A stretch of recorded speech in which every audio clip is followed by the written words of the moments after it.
Intercon. Some of you, this might be your first Intercon, others may be veteran Interconers. But Intercon is a wonderful place, and I'm here to tell you about all of the wonderful things that you will be experiencing in the next few days here at Intercon.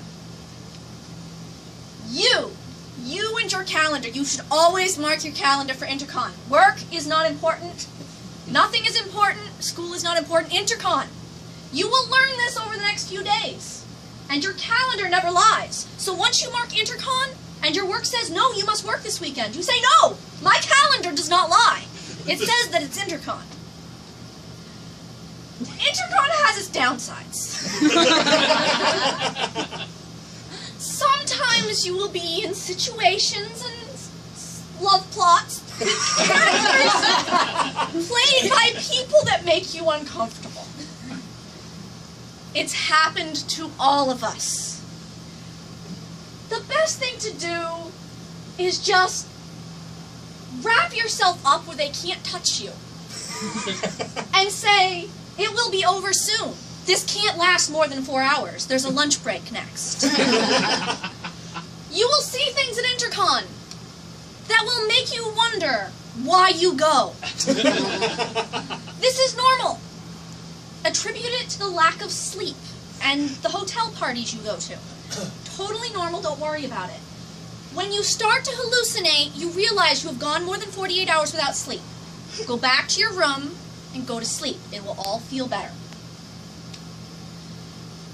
Do not touch the button. That's what they tell you. Your GMs will say, the big button, don't touch it. That is GM code for touch the big button. You really want to touch this big button. Whatever it does will make the game awesome. So whenever you hear your GM tell you, do not do this, do it. Play into one of your games tonight. The things you are supposed to do at Intercon.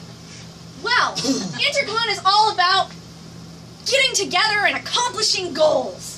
It's really great, and when you have this sense of accomplishment, whenever you've done the big thing and accomplished your big plot, you're like, yeah! Other things you do in Intercon, you don't tell your friends and family. We do things at Intercon, and that's okay. It's perfectly nothing to be ashamed of. But it might be best to not post it on the internet.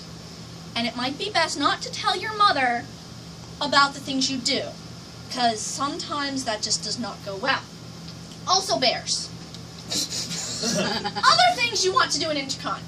Sometimes you get so excited about Intercon that you want to get a memorial tattoo. Don't do this. Once the con wears off, you'll realize that that big tattoo of the Nazi you played is not a good idea. You want a lot of things in LARPs. And you get really excited about your character and your character's goals. After the LARP is over, you need to set those goals aside. If you're a stalker in a LARP, it's not good to stalk the person after the LARP. You need to separate your LARPing fantasies from the reality of the world. Stalking is bad. If your goal is to kill somebody, no. When the LARP is over, it's over. Also, if you're a drug addict in LARP, don't get so excited about characterization that you go out and buy drugs afterwards. Bad. Now, there are times in LARPs where bad things happen to you. Okay? Guinea pigs. They're a common occurrence in LARPs. Ravenous guinea pigs. Shouldn't think about that for the next LARP I write. You know, don't let it get to you. If something bad happens to you in a LARP, just roll with it. Remember, 4 hours and it's over, just like the creepy guy you have a love plot with. Now, sometimes LARPs will be whimsical and exciting, and they'll have live new girl ants. I don't have anything to say. Finally, you don't even want to know the weird stuff in here.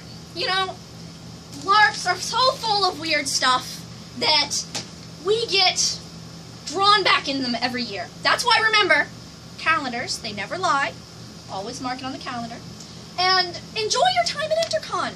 That's pretty much all of